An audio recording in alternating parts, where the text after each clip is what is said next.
پیغمبر علیه الصلاۃ والسلام فرمایي چا چې څلور جمعې په قصده بغیر د عذره څلور جمعې پرېښولې څلور نو څه حاضر د الله رسول فرمایي دې سړي اسلام شاته وغورځوئ دې سړي اسلام شاته وغورځوئ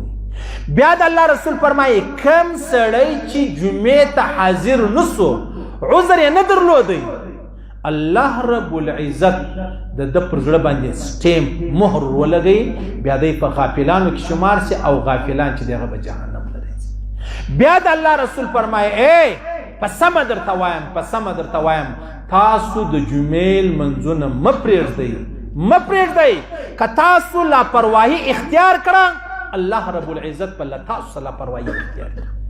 ته جمعې ته نه حاضرېږې قدر یې نه لرې الله فرمایي تا به بیا زه په خپل دربار کې نه حاضروم نه به ستا قدر چې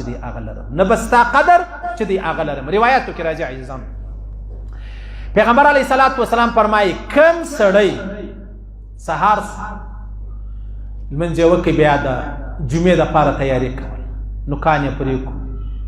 ویښتان یې برابر کړو غسل یې وکړي بیا کپړې بدلې کړي بیا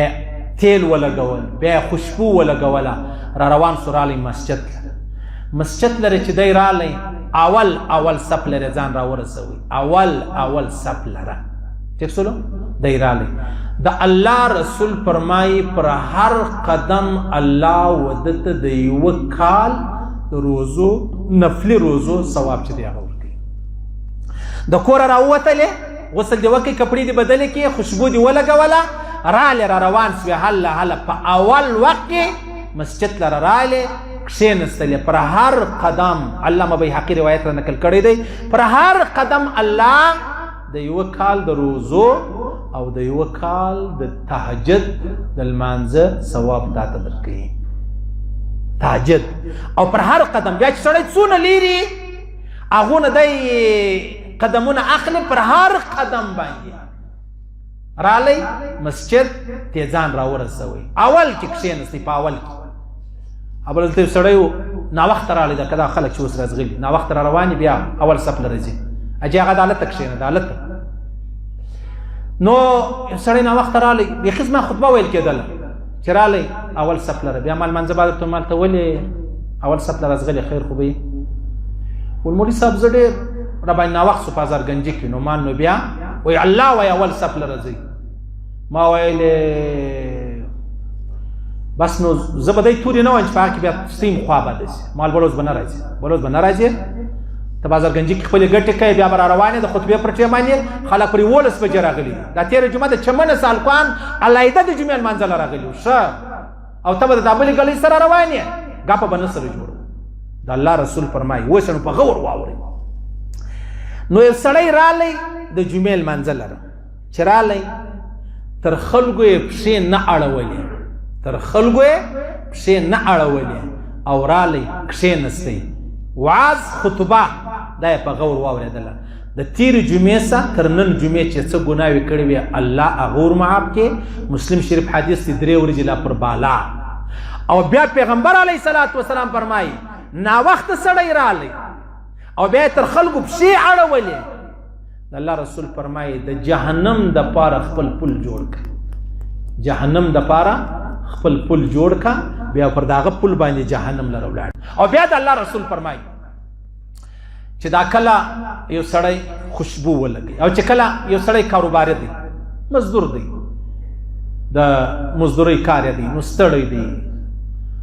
بدن یې خولې کړي دي کپړو خولو بیځي ده علما فرمایي زموږ مذهب نه نور درې سره مذهبونه وایي پر ده باندې غسل واجب فرض دی به غسل کوي جمعې لمانځه ته غسل کول زموږ هغې خو د اتوار دپاره ترتیب برابر کړی دی په اتوار غسل هم کوي په اتوار دی بیا خپل کپړې هم بدلوي په اتوار دی صفایي هم کوي دا جمعه په مابین جن پاته سوې ده دغه چې په اتوار یې کوي دا د عیسایانو کار دی او چې په هفته یې کوي دا د یهودو کار دی او چې په جمعه یې کوي دا د محمد رسول الله کار دی په جمعه یې کوي دا د محمد رسول الله کار او بله خبره عجبه درته کوم د الله رسول فرمایي تیل ولګوه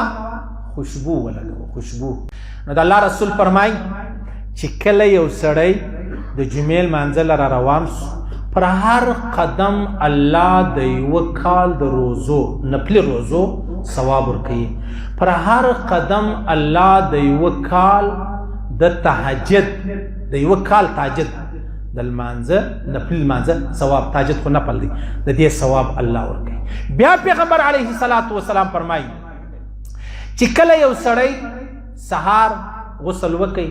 کپړې مپړې بدلې کړې بیا یې خوشبو ولګوله بیا را روان سو رالی مسجد لره چې رالی پیغمبر علیه الصلاة والسلام فرمایي د حج د عمرې ثواب درته میلاویږي د حج ثواب هلته ورته میلاویږي چې دی په سره ګرمي کې را روان سي جمعې لمانځه لره دلته پر دغه د جمعې پر دغه لمانځه باندې الله ودته د حج ثواب ورکوي زموږ د اوس یخ دی ممکنه د الله به د یخ ثواب مشترک او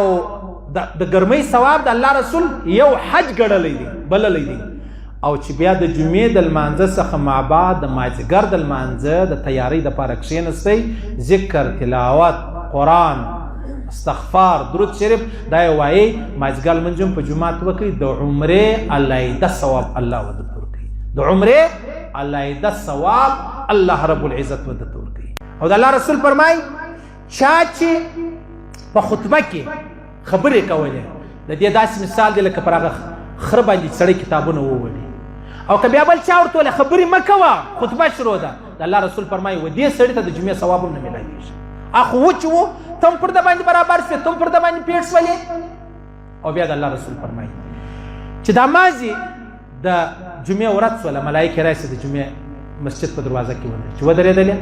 کم سړی چې وختي راتلی په اول وخت کې راتلل دی ته الله د یوه وش واستوه کعبې لره هلته خیرات که څو ثواب یې دی قرباني یې کړه دونه ثواب الله ورکوي بیا چې څه وځنډېږي هغه دومره دی لکه غویی چې حلال کړي چې څلور وځنډېږي هغه داسې دی لکه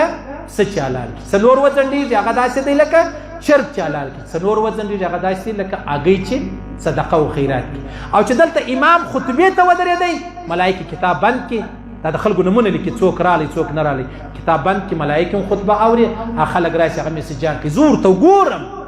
میسجان خبرې یو بل ته لاره دا کومه کیسه ده خو خدای دې د داسې حال وساتي خدای دې موږ ته د جمعې احترام را نصیب